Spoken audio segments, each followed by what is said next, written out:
All right, so the tomb is empty. No dead body, no crucified Jesus. It's a pretty good start for Christians, of course, because without that, the rest of the story, it's not really going to happen the way that we would like it to happen. But naturally, this all begs the question, so what happened to the body? Well, of course, spoiler alert, it ascended into heaven in a little ditty that we Christians like to refer to as Easter. But just for completeness purposes, let's explore, some of the earthly criticisms to this claim, at least the most popular number one earthly criticism to this claim. Somebody stole the body. Somebody took the body, they snatched it right out of the grave, and that is why it wasn't there. Well, is that a reasonable conclusion? Is that a reasonable, way to explain what it is we do indeed know? Let's talk it out. Well, hey, Jim Schultz here for F-Cubed and live, fcubed.com, and I'm going to continue to be your tour guide as we make our way through this series. And guys, don't forget, comments below. Questions, statements, emojis, I don't even care. Engaging with the video is the best way that you could possibly support what it is we're trying to do here. So we are continuing to try to answer the question, the central question to this whole series. Did Jesus really rise from the dead? Like, did Jesus really rise from the dead? Was his body actually resurrected and then he ascended into heaven? As just a regular dude who loves the Lord, I had to reckon with this question at one point in my walk with Christ, and you're going to have to too at one point, whether you end up, as a Christian or not as a Christian. Well, here we are in episode number 2 of the series. We covered the empty tomb in episode number 1. We are in episode number 2, the stolen body theory. So as we kind of work through this, I want to be really complete with our thoughts. I want to be really complete with, the angles that we take.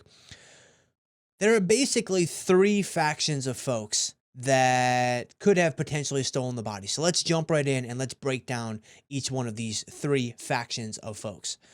Jesus' friends. He didn't have very many, but Jesus' friends. Jesus' foes. And then the disciples. So let's work through each one of those 3 sequentially. Let's start with Jesus' friends. Jesus didn't have too many friends in his day, right? Outside of the disciples, right? That's a separate group. Jesus didn't have too many friends. Not many people really loved Jesus. I mean, I guess a lot of people did love Jesus because he did so much good in the world, but he had more enemies than friends, I think. This is just my own personal view on the thing. I mean, if you looked at history and kind of chalked up, did it like pros and cons style, like gimmies and gotcha style, maybe he would have more friends than foes. I'm not sure. But a lot of people were really quite relieved when he was gone, right? A lot of people were really sad. Don't get me wrong, right? We're going to talk about that in, later videos inside of this series. But a lot of people were also very relieved that he was gone because he really shook some things up, right? He really rustled some jimmies, man. Like, he really twisted up some knickers. So people were like, man, he's gone. Like, this is kind of awesome. So I don't know that too many people, just kind of writ large, had a huge motive to steal the body. So let's kind of cross off, Jesus's friends or just random people, right? Because I don't really think that you can make a strong case that there's a whole lot of a motive there to steal his body. What about his foes? So could it have been one of his enemies that stole the body? Yeah, it could have been. It's possible. I don't think it's likely. I don't think that's a good inference from what we know. And here are 2 reasons why. Number 1, no one claimed to have done so, right? And there were plenty of opportunities to have claimed to have done so. No one has ever claimed to have stolen his body. So that kind of refutes itself, on its face right there. But then also number 2, once the explosion of Christianity took off, which we alluded to in the first video and we're going to talk about in detail in the 5th video of this series, which of course is linked down below. All the links to all the videos in the series are linked down below. Once Christianity took off, nobody was able to produce his body. And his enemies wanted very much for Christianity to not take off. His enemies wanted very badly for Christianity to, stop itself in its own tracks, and it couldn't do that. It didn't do that. And one of the main reasons why is no one was ever able to produce the body of Jesus. And so I think we can reasonably conclude that his friends and random people out, his foes are out. So that leaves us with the disciples. Through the old process of deductive reasoning, this is the clearest, most obvious choice for the culprits of the stolen body. No one outside of the disciples had a clear motive to steal Jesus's body, if they even had a clear motive, right? Because let's not forget, these are the same disciples, These are the same disciples, and we're going to talk about this in a later video in the series. These are the same disciples, guys, who were terrified to be anywhere near Jesus when he was dying. They were confused. They were very frequently totally like just discombobulated throughout his teachings and his ministry. They didn't know what he was saying. They didn't understand what he meant. And they kept following him, of course, but they were so confused. And then in the moments right before he died and in the moments of his death, nobody was there. They all fled. Man, they fled from the scene. They denied being seen with him. Like, they did all these things. So these are the guys that then turned around and stole the body? I don't know, man. We're going to talk about that in a little bit more detail in a minute. I don't want to put the cart before the horse, but I'm getting a little jazzed up. What's interesting, though, about this theory is it's actually in Scripture itself. This might be one of the reasons why it's the most popular counterclaim to the whole empty tomb fiasco, because this theory is in Scripture itself. This is Matthew 28, verses 11 through 15, and I'm actually going to read this for us. Now, while they were going, behold, some of the guards came into the city and reported to the chief priests all the things that had happened. When they had assembled with the elders and consulted together, they gave a large sum of money to the soldiers, saying, "Tell them, his disciples came at night and stole him away while we slept. And if this comes to the governor's ears, we will appease him and make you secure." So they took the money and did as they were instructed, and this saying is commonly reported among the Jews until this day. So there you go, right in the middle of that passage. That's probably right around verse 12, 13, 14. His disciples came at night and stole him away while we slept. That was Matthew 28, verses 11 through 15. So let's address the plausibility that the disciples executed the greatest heist in the history of mankind. All right, so if you guys haven't done so already, man, hit this video with a like. This is one of the best ways that you can give it a little street cred inside of the old YouTube algorithms. All right, so back to these ragtag group of guys that we're dealing with, right? The disciples. This isn't Mark Wahlberg and those other three guys in Lone Survivor. That's not who we're talking about. We're not talking about Bradley Cooper in American Sniper, right? We're talking about guys that didn't even want to be there. In fact, these guys weren't there when Jesus actually died, right? If we actually go to Mark 14, verses 50 through 52, the disciples all left and fled, and a young man followed him with nothing but a linen cloth about his body, and they seized him. But he left the linen cloth and ran away naked. So again, if one, could be you, could be someone else, doesn't matter. If someone thinks that the disciples stole Jesus's body, here is effectively what they are proposing to be the truth. What they are proposing to be the conclusion that explains the empty tomb. These guys, these same guys that fled the scene as their leader was being murdered. The stolen body theory purports that these guys mustered enough gumption to roll away a 3,000-pound stone, possibly overcome highly trained Roman soldiers, snatch the dead body of Jesus, keep it hidden, mind you, from a world that wanted very much to discover the dead body of Jesus. And that's how this thing ended. Body was never discovered, right? These 12 guys with no training, didn't even want to be there, completely terrified, frightened for their lives. They stole the body. They kept it hidden from people that very much wanted to discover the body so they could end all this madness and they could just stop Christianity in its tracks. Like, really? Man, I can't get there, man. I can't get there. Not to mention, right, at this point in time, Jesus had foretold all of this to his disciples, right? I mean, the Gospels are really clear about this. Matthew, Mark, Luke, John, they all basically say, the same thing in slightly different ways, of course, from different writers and different vantage points. They heard, the disciples, they heard Jesus say all of this. They heard Jesus foretell his own death, his resurrection, all these things, right? His leaving the grave. They heard him say all of this, but man, they did not understand what was happening.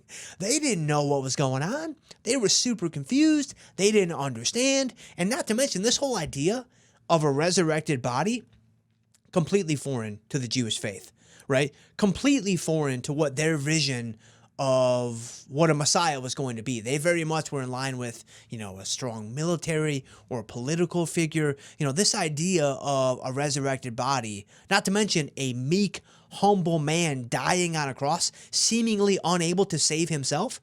This was not exactly the vision that they had in their minds for what the Messiah was going to look like. So when all of this was happening, they were terrified, they were frightened, they were super confused. So again, the notion that within 72 hours, maybe 36 hours or less, they all got together, did a complete 180, and hatched, this master plan to snag his body to support the claim that he made that they didn't even understand yet. I don't know, man. I can't get there. I can't get there. To them, to the disciples, to be fair, Jesus, at this point in the story, he was just kind of a crazy person, right? At this point in the story, he was just kind of like, man, I don't know. Like, he's our leader. Like he claimed to be the Son of God. Like, he claimed to be the Messiah, but I don't know, right? I can't get there. I'm the disciples. I can't get there yet. And the text basically tells us that. The text basically leads us in that direction. And so they weren't exactly, inspired to risk their lives for his name. Not yet, at least. All right, so let's go back to the soldiers for a minute. I'm going to hang on this point for just a brief extra second here. Remember, these are highly trained soldiers. Highly trained soldiers. They would have likely been put to death if they let someone take that body. Right? If they let someone steal that body, they would have very likely been executed, put to death, or put in a very, very bad spot. So they had an extremely strong incentive to not let this happen. And again, their opponents were the disciples, tax collectors, fishermen, regular dudes. We're not talking about Daniel Craig. We're not talking about Matt Damon. We're not even talking about Jeremy Renner in that oddball Born Identity. We're not talking about any of these guys. We're talking about just regular dudes. So the idea that they overtook the soldiers, it's a little bit ludicrous, honestly. Now, to be fair, some critics actually point out that there may have been a brief period of time where the soldiers were not at the tomb yet, but Jesus was inside. So maybe the disciples took it then. That's possible. But that would assume, again, that these terrified men, they were terrified when Jesus died, that they did a complete 180 and they had a complete change of heart and they went in and they stole Jesus' body before they even really knew what was going on. That's what that would assume. That's a big, big leap of faith. Another thing that this would assume is that the soldiers, when they got to the tomb, when they got to their post, they didn't check to make sure the body was inside. Now, I don't know if they did or not. I've never been a soldier. I don't really know, what that, entails. But just using common sense, it makes sense to me that if I'm tasked with this huge responsibility to guard this tomb, when I get there, when I get to my post, I'm going to make sure that everything checks out. Like, I'm going to make sure that, Jesus's body is indeed inside. I'm going to make sure that it hasn't been stolen already. And so I think we can reasonably conclude that when the soldiers did get to the post, that Jesus's body was inside, that the disciples hadn't stolen it then, and it hadn't even, been resurrected at that point. But then also see, and this is my next point, we're going to see this a little bit later in the series too, but the disciples then went out and preached fearlessly, relentlessly. They preached the gospel to everyone they knew and everyone they didn't know. They shouted it from the rooftops to anyone who would listen. Now, here's why that's important. Do you really think they would do that and risk their lives, risk persecution? We're going to see all this later in the series. Do you really think they would do that for a lie? Do you really think they would do that for a sham? Something that they knew wasn't true. They knew it wasn't true. They knew it was false because they were the ones that made it false. I mean, people die for lies all the time, right? People risk their lives for lies all the time, but not lies that they know are false, right? They're usually, if not 100% of the time, lies that they firmly believe are true. That's a very, very, very different thing. Here, this would entail the disciples preaching fearlessly, relentlessly, as I just said 30 seconds ago, but we're going to hear me, you're going to hear me say this again later in the series. We're going to see this later in the series. Would they really go and do that for something that they know wasn't true? I don't know, man. I don't think so. I don't think I can get there. Maybe you can. I'm not sure, but I have a hard time with that. But then one final interesting little factoid that I found, John 27. So John chapter 20, verse 7. This is really interesting. I didn't really know this, or I didn't recognize this before getting ready for this series. This is pretty interesting. John 27 says that Jesus's linens were still there, and his face cloth was neatly folded and placed in a separate spot from the linens. I'm just paraphrasing the verse. That's not exactly what it says, but I'll link to it down below so you guys can check it out. So here's what that means. Not only did the disciples do this, steal the body, so hastily that the soldiers didn't see them, or they overtook the soldiers, they outmanned and outgunned the soldiers. The disciples were so confident in their abilities as soldiers and sleuths in the night that they took their time to, neatly fold Jesus's face garment after or as they were stealing the body. Really? I don't think so, man. I mean, if this is how it went down, right? If the disciples stole the body, you can bet your bottom biscuit that they tore out of there at warp speed. There is no way that they took time to fold face cloths and tidy up the tomb. There's no way. There's absolutely 0% possibility. All right, so far, let's kind of recap where we're at now. We've established that the tomb was empty. That's a fact. You really can't dispute that. We've also now just established that it's very unlikely that it was stolen. Now, this is something that certainly requires a little bit of faith to get to. We can't say that that's a fact. I respect that. Like, I'm right there with you guys, man. But the alternative hypotheses, man, they're just really weak in my view. I mean, I think it's fair to say that the body was gone and we're not quite sure how it left. I think that's fair to say that that's where we are at in the story, in our little adventure. Perfect. Because that brings us to our next episode, Seeing Jesus Alive, which is going to start right now if you're inside of the YouTube playlist, or of course it's linked to down below. On your way out the door, if you want to hit me with a like, or you want to share this with a friend, text this to somebody right now, that would be amazing. Somebody that, a Christian friend of yours, hey, a non-Christian friend of yours, that would be triply amazing. If you want to subscribe to the channel if you're brand new, that would be quadruply amazing. And if you're listening to this on a podcast player, hey, stop, pause, leave me a rating, leave me a review. That would really help this get out to more people. And I will see you guys in the next episode.